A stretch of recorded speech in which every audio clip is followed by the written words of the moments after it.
Hey everyone, welcome back to the channel. In today's video, we're going to solve a frustrating. Hey everyone, welcome back to the channel. In today's video, we're going to solve a frustrating issue that many Windows 11 and 10 users have been dealing with PowerShell randomly popping up on your screen.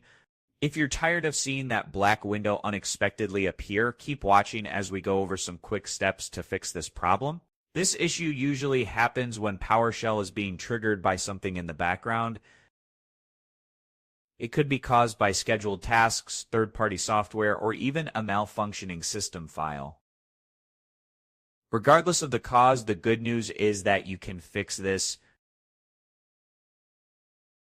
So let's dive into it. First, let's start with your startup programs.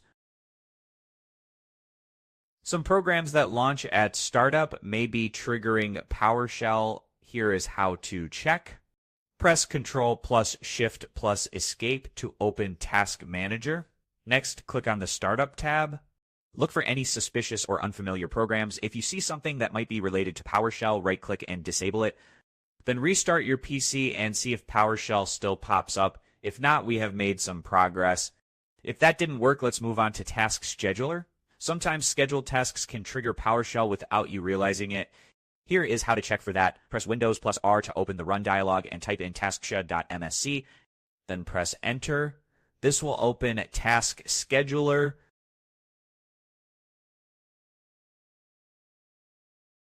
Now on the left panel, expand Task Scheduler Library and look for any tasks that may be related to PowerShell. If you find any, right-click on the task and select Disable. After that, restart your PC and check if the issue persists. If files related to PowerShell are corrupted, it can cause this issue. Fortunately, we can run a quick system file check. Press Windows and write CMD. Click on Command Prompt and run as administrator. In the Command Prompt window, type in sfc/scanout and press Enter. This will start scanning your system for any corrupted files and attempt to fix them. It might take a few minutes, so be patient. Once it's finished, restart your computer and see if PowerShell stops appearing. If the problem persists, you may need to consider reinstalling Windows or contacting Microsoft support. Don't forget to like this video if it helped you out and subscribe for more troubleshooting guides. Thanks for watching, and I will see you in the next one.